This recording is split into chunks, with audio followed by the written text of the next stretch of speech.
All right. So when I talk about making products users love, what I mean specifically is like, how do we make things that has a passionate user base that our users are unconditionally wanting it to be successful, both on the products that we build, but also the companies behind them. We're going to go over tons of information. Try not to take too many notes, mostly just try to listen. I'll post a link to the slides on my Twitter account, and on that link, there'll be ways for you to annotate the slides, and you can ask me questions, and so if we don't get to them, I'll answer them after the talk. So you guys have been listening to and hearing a lot about growth over the last several weeks. And to me, I feel like growth is usually fairly simple. It's the interaction between two sort of concepts or variables, conversion rate and churn, right? And the gap between those two things pretty much indicate how fast you're going to grow. Most people, especially business type people, tend to look at this interaction in terms of a very calculated and a mathematical sort of way. And today I sort of want to talk about these things at a more human scale. Right? Because at a startup, when you're interacting with your users, you have a fairly intimate interaction that you have in the early stages. And so I think there's a different way of looking at this stuff in terms of how we build our products. And we'll look at a lot of different examples of that and how it's executed well. My philosophy behind a lot of things that I teach startups is the best way to get to sort of $1 billion is to focus on the values that help you get that first dollar, to acquire that first user. If you sort of get that right, everything else will sort of take care of itself. It's a sort of faith thing. So I came to be a partner at YC by way of being an alumni. I went through the program in winter of 2006. So it was the second ever program. And I built a product called Wufoo. Wufoo is an online form builder, helps you create contact forms and online surveys and simple payment forms. It's basically a database app that looks like it's designed by Fisher-Price. What's interesting, though, is that because it was fairly easy to use, we had customers from every industry, market, and vertical you can think of, including a majority of the Fortune 500 companies out there. Ran that company for 5 years, and then we were acquired by SurveyMonkey in 2013. And at the time, we were a very interesting acquisition. We were only a team of 10 people at the time, and while we acquired funding out here in Silicon Valley through Y Combinator, we actually ran the company from Florida. We had no office. Everyone worked from home. And we're an interesting outlier. So each dot here represents a startup that exited through IPO or acquisition. And we're this outlier to the left. The bottom is the funding amount they took, and the vertical axis is the valuation of the company at the time. To sum it up, the average startup raises about $25 million. And their return to their investors is about 676%. Wufoo raised about $118,000 total, and our return to our investors is about 29,000%. So a lot of people are very interested in sort of like, what makes Wufoo a little bit different, or how do we run the company very differently? And a lot of it was focused on product. We weren't interested in building software that, I guess, that just people wanted to use, right? That reminded you that you worked in a cubicle, because it was a database app at its sort of core. We wanted a product that people wanted to love, that people wanted to have a relationship with. And we were actually very fanatical about how we approached this idea at the point where it was almost sort of in a sort of sciencey sort of way. So what we said was like, okay, what's interesting about startups in terms of us wanting to create things that people love is that love and unconditional sort of feelings are things that are difficult for us to do in sort of real life. And at startups, we have to do it sort of at scale. So what we decided to do was start off by just looking at like, okay, how does real relationship work in the real world, and how can we apply them to sort of how we run our business and sort of build our product that way? So we'll go over basically these two metaphors: acquiring new users as if we're trying to date them, and existing users as if it was a successful marriage. So when it comes to dating, a lot of the stuff that we uncovered had to do with first impressions. All of you often talk about your relationships in terms of the origin story. If I asked you to tell me about the first kiss, how you sort of met, how you proposed, these are the things that we say over and over and over again. They're basically the word of mouth stories of our relationships. And they're the same kinds of things that we do with companies. Human beings are relationship manufacturing creatures. We cannot help but create and anthropomorphize the things we interact with over and over again. So whether it's the cars we drive, the clothes we wear, the tools and softwares we use, we eventually prescribe characteristics to it, a personality, and we expect it to behave a certain way, and that's how we sort of interact with it. Now, first impressions are important for the starting of any relationship because it's the one we tell over and over again, right? And there's something special about how we regard that origin story. I'll give you an example. If you're on a first date with somebody and you're having a nice dinner and you catch them picking their nose, you are probably not going to have another date with them, right? But if you're married to someone for about 20 to 30 years and you catch them on the barking larger digging for gold, right? You don't immediately like call your lawyer, right? And then say like, we have a problem here. I need to start drawing up papers for divorce. You shrug your shoulders and say, at least he has a heart of gold. So something about first time interactions means that the threshold is so much lower in terms of pass-fail. So in software, and for most products and internet software that we use, like first impressions are pretty obvious. And they're the things that you see a lot of companies sort of pay attention to in terms of what they send their marketing people to work on.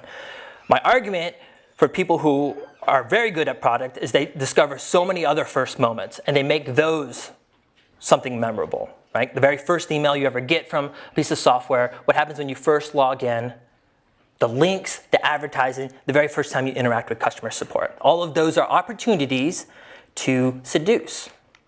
So how did we think about sort of like making first moments on there? And we actually took this concept from the Japanese.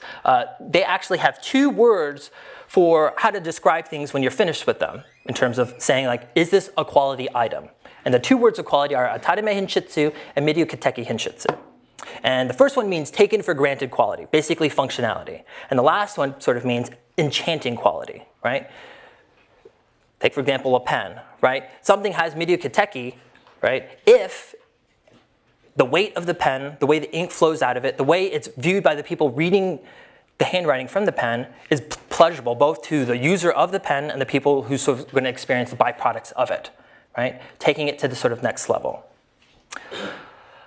Start with some examples. So this is Wufu's login link, and it has a dinosaur on it, which I think is awesome. But if you hover over it, the spec has the added benefit of having a tooltip that doesn't explain you like how to log in and what it does, but basically RAR.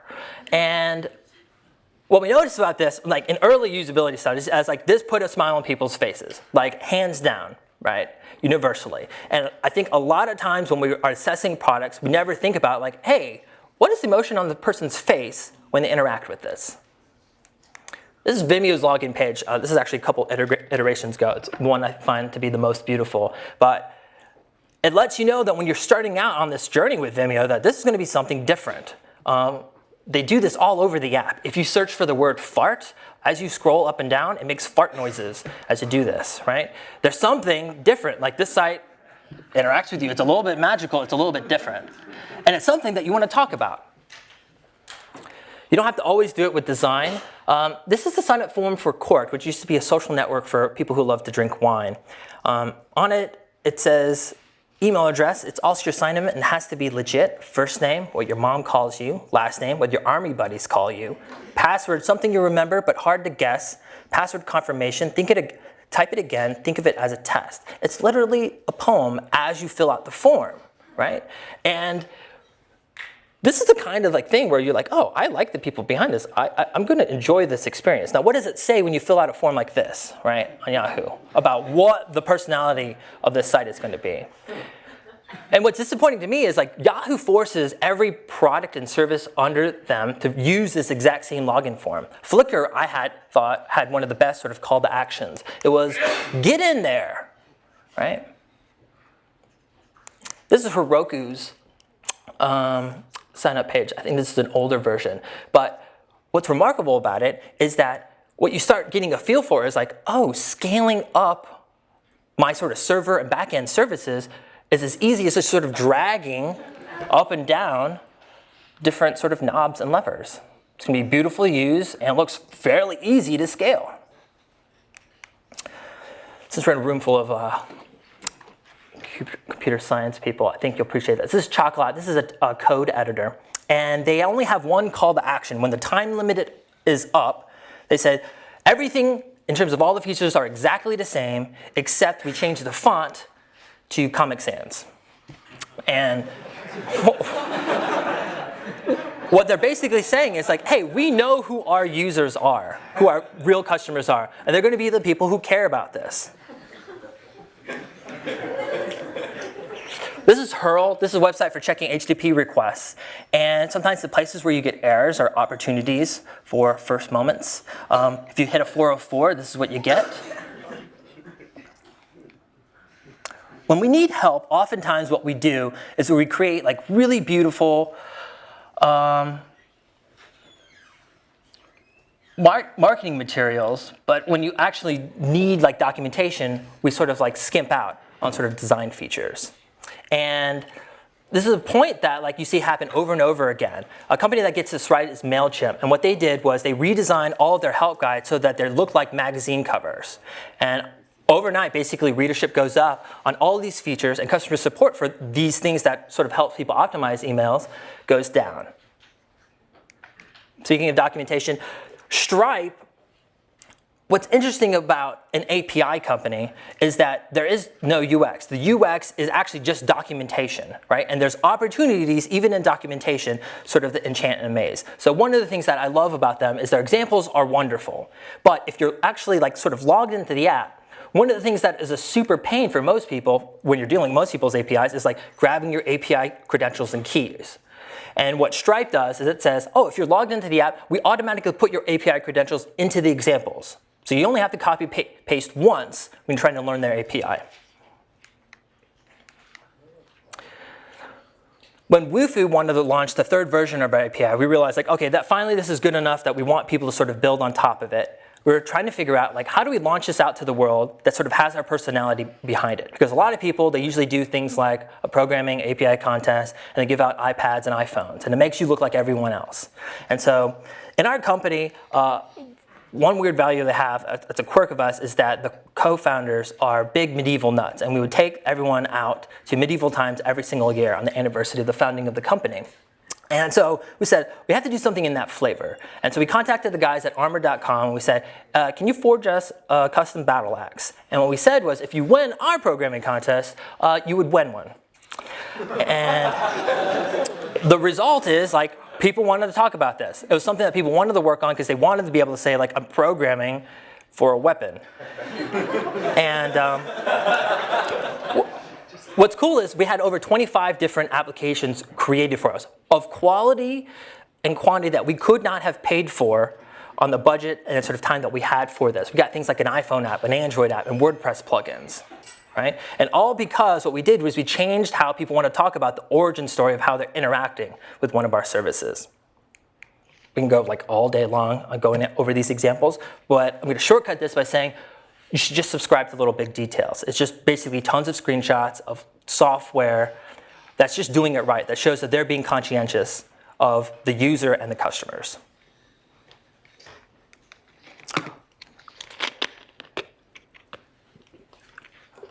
When it comes to long-term relationships or marriages, the only research that we ended up having to read is the stuff that was done by John Gottman.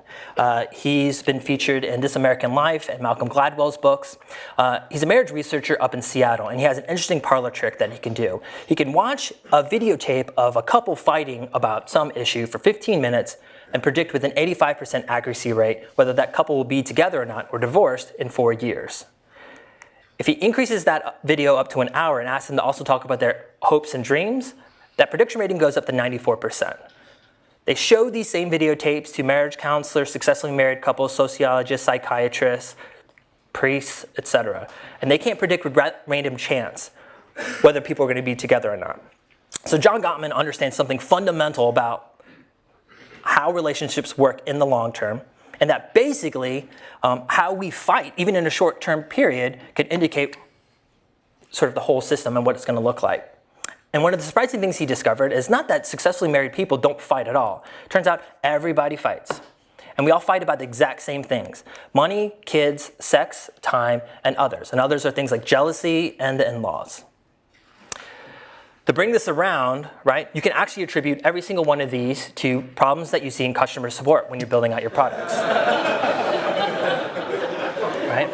So this costs too much, I'm having problems with the credit card. If you're building a service that helps people deal with their clients, they're very sensitive about anything happening with that. Performance, how long you're up and how fast. Others are, I said, jealousy and in-laws, right? So that's competition and partnerships. So anything weird happening there, people are going to write to you about.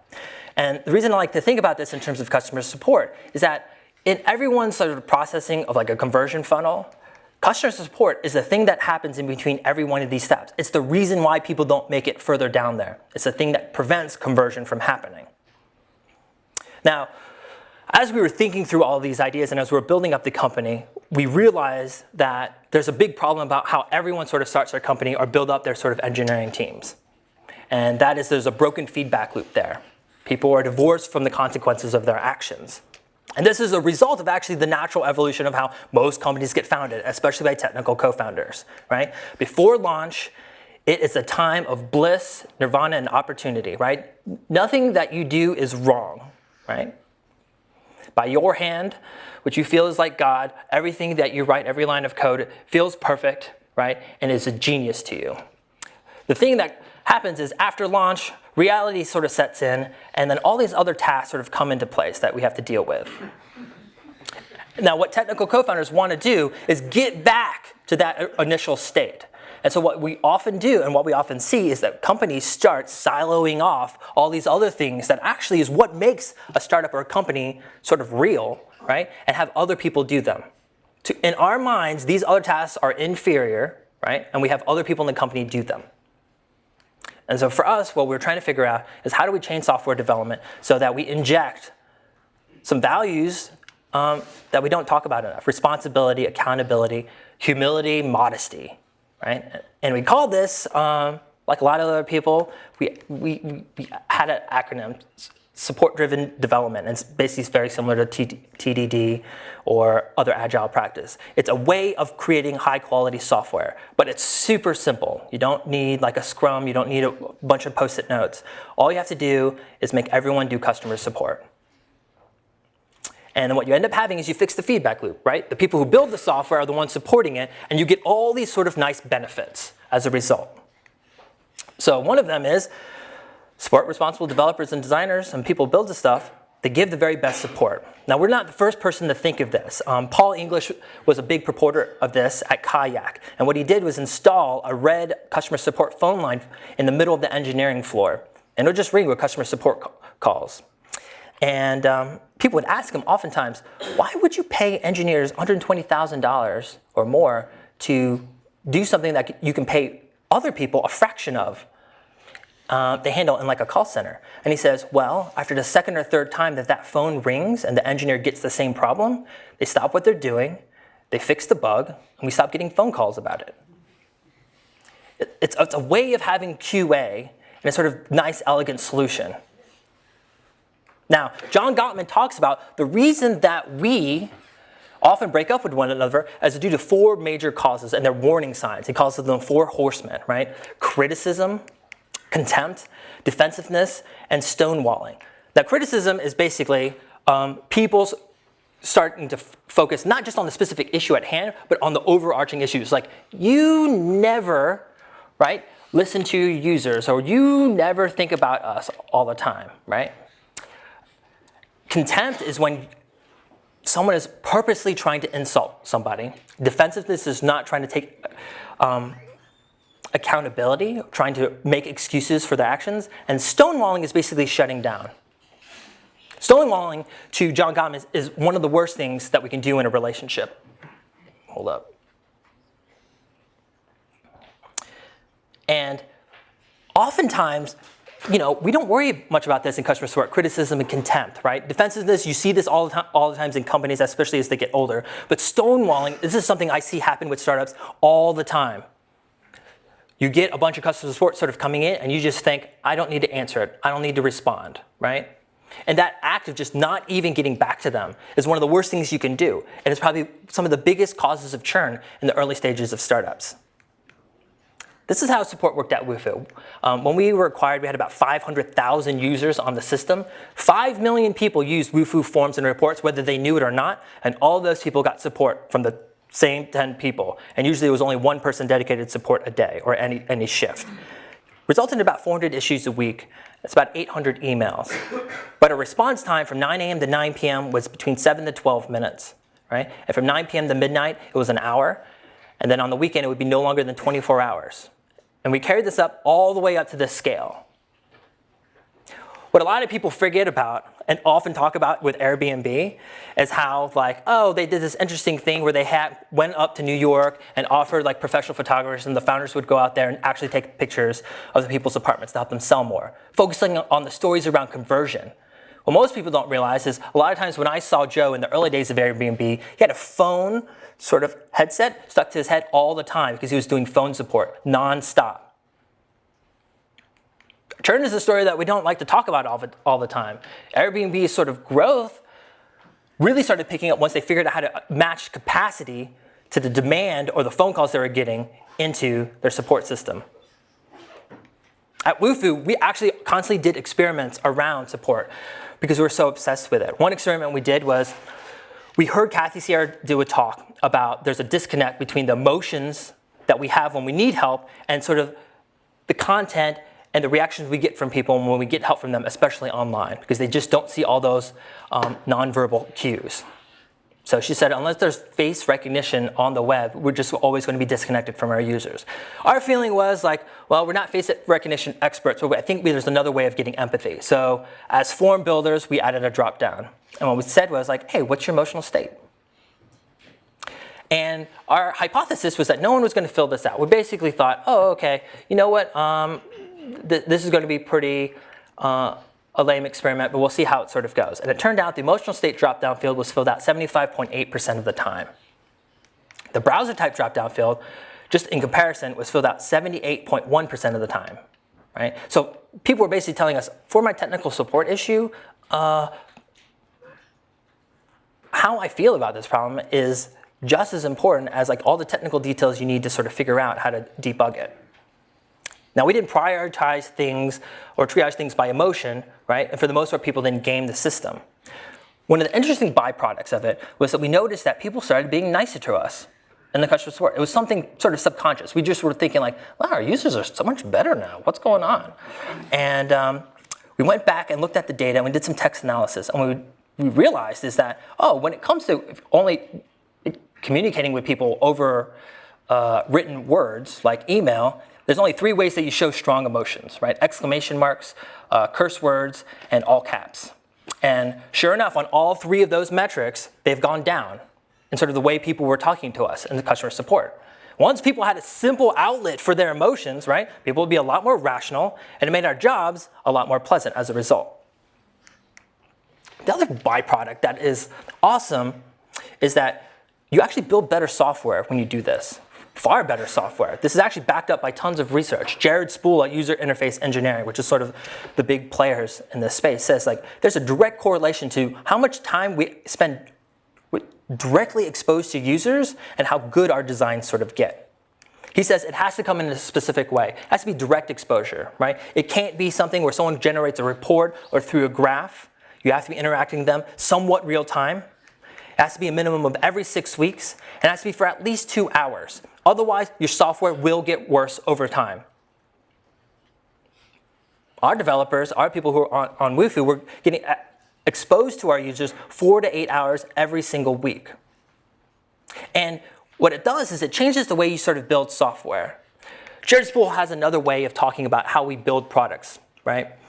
And let's imagine that this represents all the knowledge needed to sort of use your app on a spectrum, right? This is like no knowledge, right? And this is all the knowledge needed, right? And these 2 lines are pretty much your interaction with users, what you're trying to get them to. This is currently where their knowledge point is, and this is the target knowledge point that you're trying to get them to understand and use your app. The gap between those is called the knowledge gap, Jared Spool calls. And what's interesting about this is there's only 2 ways, right, to sort of fix this. That gap represents how intuitive your app is. Right? You either get the user to increase their knowledge, or you decrease the amount of knowledge that's needed to use your application. And oftentimes, as engineers and people who build and work on products, we think, let's add new features. And new features only means let's increase the knowledge gap. So for us, we actually focus a lot on the other sort of direction. And so what that meant is we spent a lot of time, 30% of our engineering time was spent on internal tools to help with our customer support stuff. But oftentimes, it was spent helping people help themselves. Things like frequently asked questions, tool tips, things like if you just click the help link, right? Instead of taking you to the generic help sort of documentation page, you go to the specific page where you're looking at that's going to be most sort of appropriate for what you're working on. We redesigned our documentation over and over again, A/B tested it constantly. One iteration of our documentation reduced customer support by 30% overnight. It's one of those things where like overnight, all the people that work on the product immediately had 30% less work to do. Now what happens if you have everyone work on customer support constantly and thinking about it in terms of a remarkable way? Well, I talked a lot about in the very beginning, growth is a function of conversion and churn. This is Wufoo's growth curve for the first 5 years, right? What's interesting is we paid no money on advertising, on marketing. All of it was done by word of mouth growth, right? And the interaction between like new users and downgrades are this. It's so slight what it takes, that gap, making that sort of work. And what a lot of people keep forgetting is that there's almost no difference between an increase in conversion rate, 1% increase, and a 1% decrease in churn. They do exactly the same thing to your growth. However, the latter is actually much easier to do. It's much cheaper to do in your apps. And a lot of times we neglect this to way far along, right? And we usually have our B team works on these sort of products and services. This is actually not the graph that we track most of the time at Wufoo. It's not even the one I'm proud of. This is the one I'm proud of. Because even though we had this sort of nice, awesome curve of growth, this is what allowed us to scale. Keep the company small, have an awesome culture. And that required doing a lot of these things to help people sort of do what they need.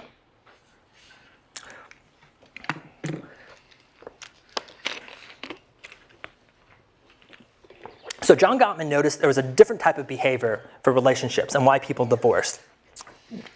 Basically, there would be some subset of people who would stay together 10, 15 years, and then all of a sudden, they divorce. And there was none of the other indicators which sort of show that this is what was going to happen. And he was looking through the data, and he realized, oh, there's no passion, there's no fire between these people, right? When it comes to relationships, they kind of follow the second law of thermodynamics, right? In a closed energy system, things tend to run down. So you have to constantly be putting energy and effort back into it. Now, the way a lot of people sort of think about showing people that I care about you in products and in companies is to do things like, let's have a blog, right? Let's have a newsletter. The thing is, we look at these rates, and basically it was such a small percentage of our active users that it was like most of our users have no idea all the awesome stuff that we're doing for them. So we built a new tool, and we called it the Wufoo Alert System. And what allowed us to do is just timestamp every new feature that we're building for users. And then every time they would log in, we would look at the difference between their login time, or last login time, and the new features that were implemented. And we had this message show up. Hey, since you've been gone, here's all the awesome stuff that Wufoo did for you. Hands down, this was the most talked about feature I've ever had every time I went out to talk to users, right? They'd say like, dude, I love that since you've been gone thing. Even though I pay the same amount every single month, you guys are doing something for me almost every week. And it's totally awesome. It makes me feel I'm getting maximum value. The other thing that we did, in addition to having everyone support the people that paid their paycheck, is have them say thank you. And this was a large part due to us injecting sort of humility and modesty into sort of the equation. Every single Friday, we would get together and we'd just write simple handwritten thank you cards to our users. And I know there's tons of people who would not be sort of excited about doing this, but it was a ritual that made sort of all the difference in terms of like having a team that was very tightly knit also, and working on stuff that they really cared about. They always constantly knew what the mission was for and why we sort of did what we did. These aren't fancy thank you cards, right? They're just simple like handwritten stuff on an index card. We threw in a sticker and slapped on a dinosaur on the front of it. And what's interesting is we started this practice as a result of the early days of starting Wufoo. Chris, Ren, and I were talking, and we're trying to figure out what are we going to do to sort of show our users that we appreciate them around Christmas. And he Chris came up with this idea where he said, hey guys, so a couple years ago, my mom made me write thank you notes to all my relatives for my Christmas gifts, and I didn't really like to do it, but the following year, all my presents were super good. So I think we should try this for our business and see how it goes. So that first year, we wrote handwritten Christmas cards to all of our users that first year. Second year rolls around, and we have too many customers, and it's still just the 3 founders. And we were going we're kind of screwed. I don't know what we're going to do. And we read a book called The Ultimate Question, and in it, he talks about, hey, just focus on your most profitable users. If you just send them and take care of them, things will work out. So we're like, all right, that makes sense. That's scalable. So that year, we only write to our highest paying customers.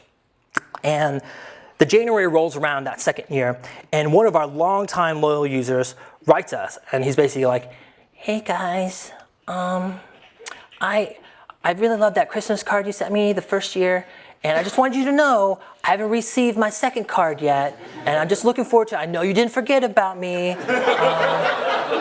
Thanks a lot.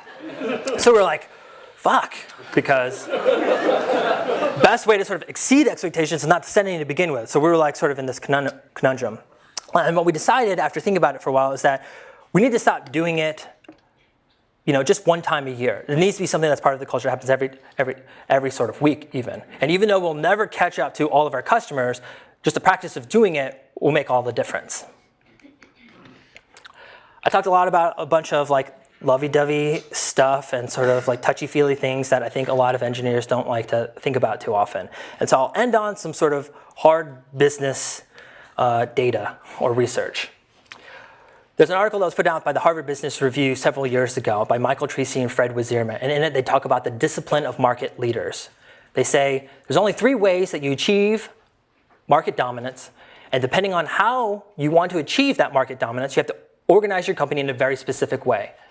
Best price, best product, the best overall solution. If you want to be the best price out there, you focus on logistics, so Walmart and Amazon. If you want to be the best product out there, you focus on R&D.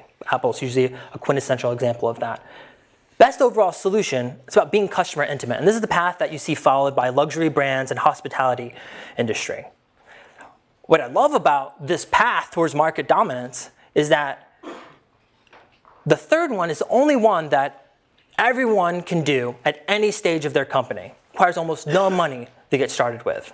Usually just requires a little bit of humility and some manners. And as a result, you can achieve the success as any other people in sort of your market. That's all I got. Thank you very much.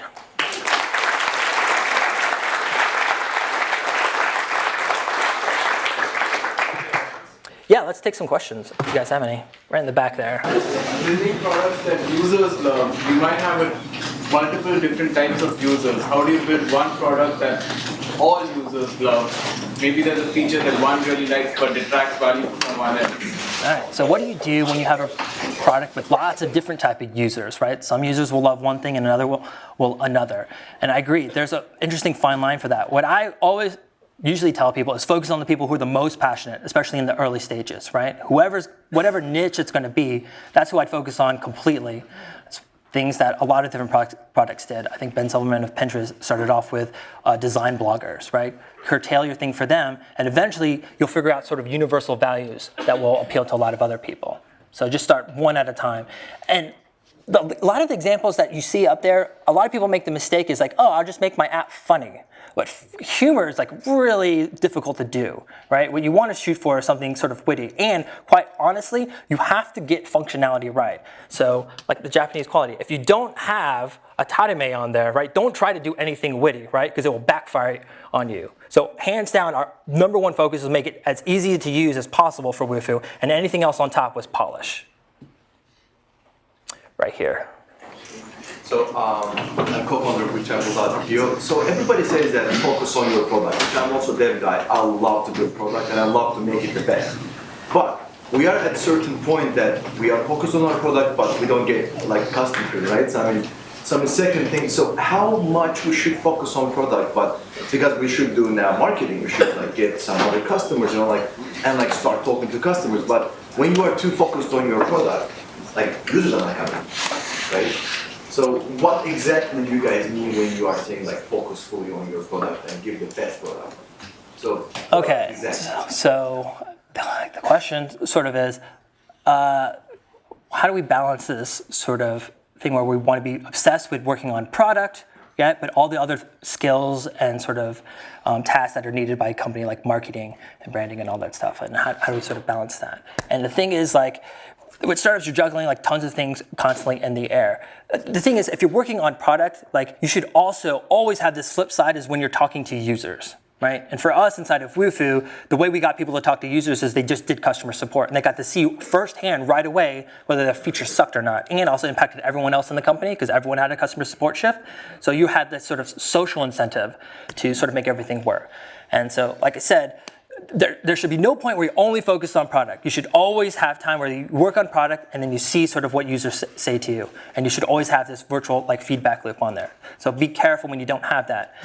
Usually what ends up happening, if you're lucky, in terms of marketing and sales, like usually my feeling is like you having to spend money on marketing and advertising, all that stuff, it's usually a tax you pay because you haven't made your product remarkable, right? Word of mouth growth is the easiest kind of growth, and it's how a lot of the great companies sort of grow. So figure out how to like have a story that people want to tell about your product, where they're the most interesting person at the dinner table, right? And then that person is your salesperson, right? That person is your sales force for you. Right here.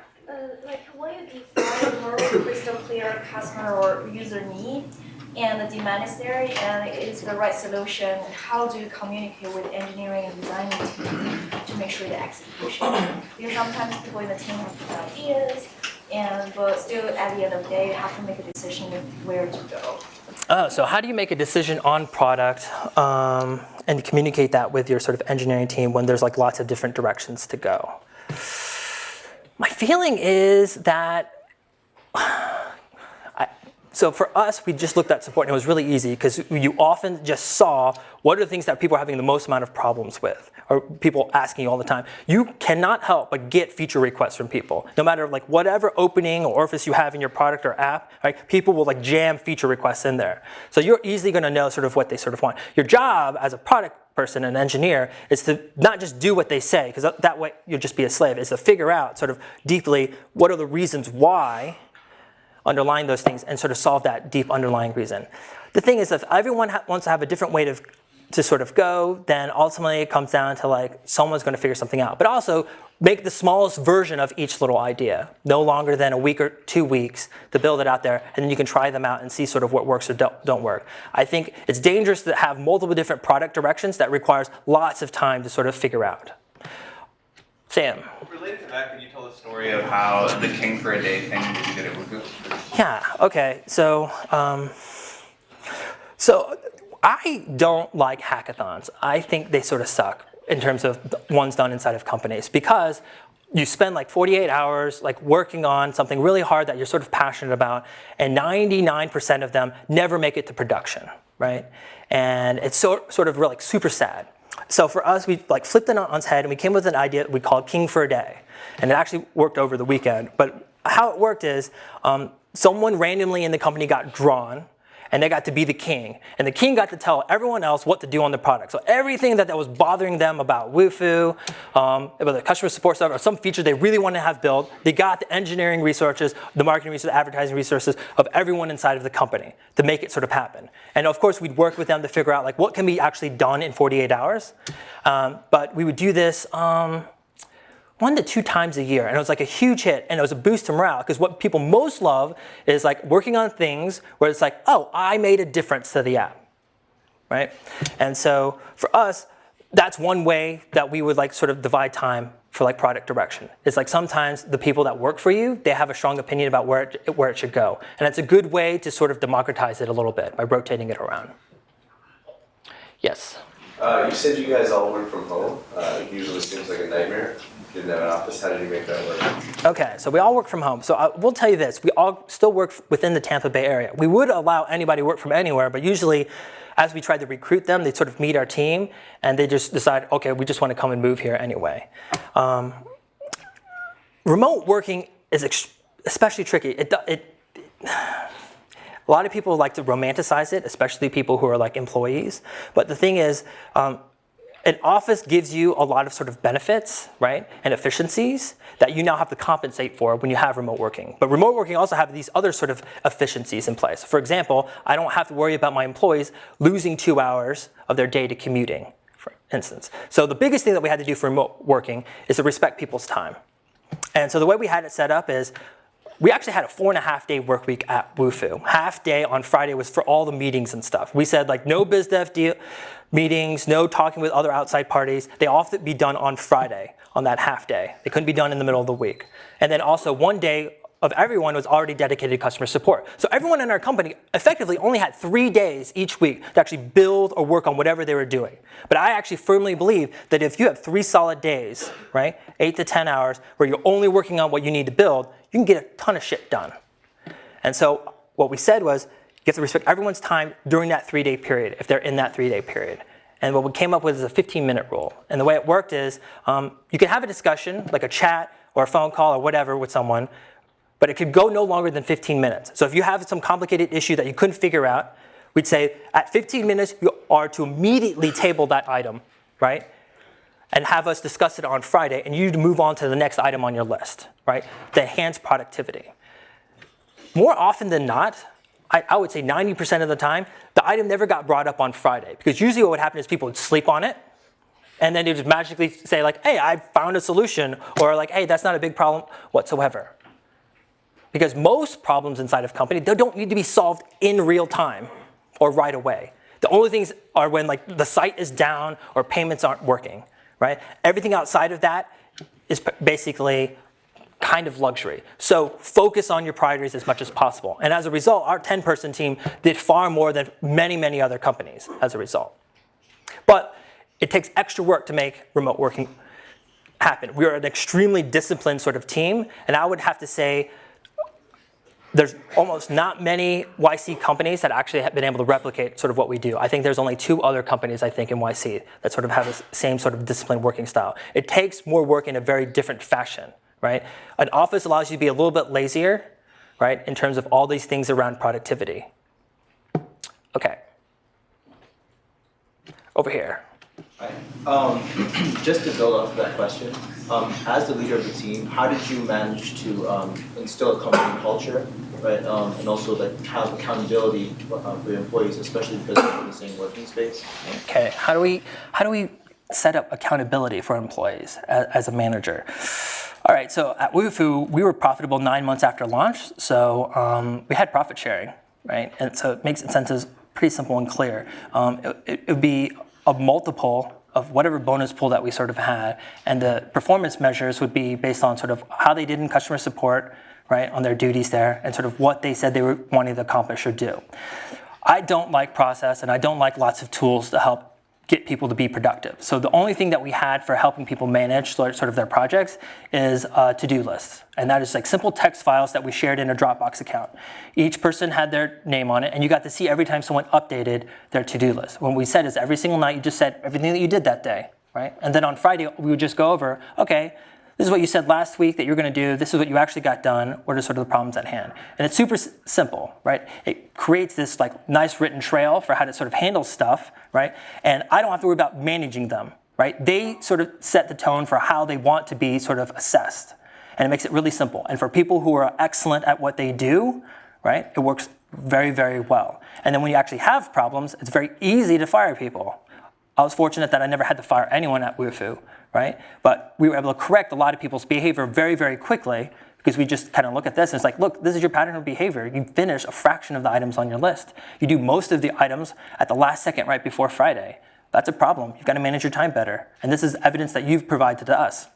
All we have to do is sort of describe it back to you. And because everyone in the company sort of sees it, right, there's social pressure that's put into place that helps make it all sort of happen.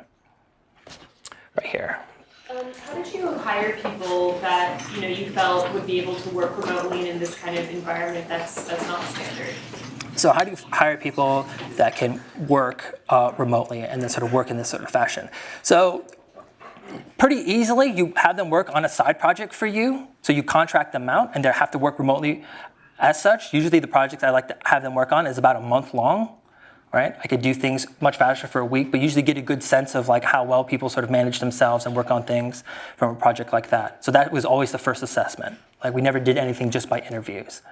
The other thing we had to sort of screen them for is their ability to do customer support, because not every engineer sort of has the empathy skills to handle that stress. So sometimes I would have people write breakup letters to me, right, in an interview, and just like, hey, pretend like you have to break up with me. You have 15 minutes to write it down there, and you can only write by hand. What are you gonna say? And so you get a good sense of sort of their writing skills, because like 90% of what you do in customer support is tell them bad news, like we don't support that feature, sorry, that's not gonna work, or it's not gonna be available. And so people have to have sort of tact at that. How about one more question? One question, right here, the glasses. Cool. So it seems like you have all these like tricks and experiments that have really helped the company. Do you have any stories of ones that didn't work out? We have all these tricks and experiments to help the company. Are there any ones that didn't work out? All right, I'll talk about one. So one of the things that we did early on to try to motivate ourselves was try to get, like we understood this idea of like crunch mode and that it's really bad for people. Like if you're doing a subscription business, you need people to last for the long term. And video games, a lot of times they like crunch people all the time for like a specific deadline, or have multiple sprints every 2 weeks, and you have to shoot up to this deadline, and it's like exhausting. And so because what ends up happening is like you might get an increase in productivity, but the recovery period that you need for people is always greater, right, than the productivity you gain. And in a company where you need everyone doing customer support and being on their game and constantly pushing out features, you don't have time for recovery. So we were thinking about, okay, we want to build like a company vacation into how Wufoo sort of works to reward our users every single year. And we said, okay, if the vacation is sort of built in there for the recovery, we can have one crunch period, right, before that vacation set up. And we'll just only do customer support that will just sort of scale with people. So the way we did the very first crunch mode is that it was just between the 3 founders. And we had each of us draw up a 10-item to-do list. That would be fairly aggressive. And the first person to get through 7 of their items would win. And the last person to get through 7 of their items would become what we called trip bitch. And trip bitch meant that you carried the other person's luggage and got people drinks when you're on the company vacation. So we did that. And during that period, everyone was like pretty excited about it and motivated. And the winner got to choose the next company vacation the following year. And then all of a sudden, Ryan had basically poorly estimated the items on his list. And he realized very quickly, I'm going to fucking lose. And so he was just like, I give up. And he just sort of stopped. So crunch mode turned out to be blah mode for him, because he knew he was going to lose and became pretty demoralized. So as a result of doing that, we decided not to do it in that similar fashion anymore. So good idea that we like to talk about, but it's one that we never did again. All right, guys, thanks a lot. You can email me at kevin@ycombinator.com.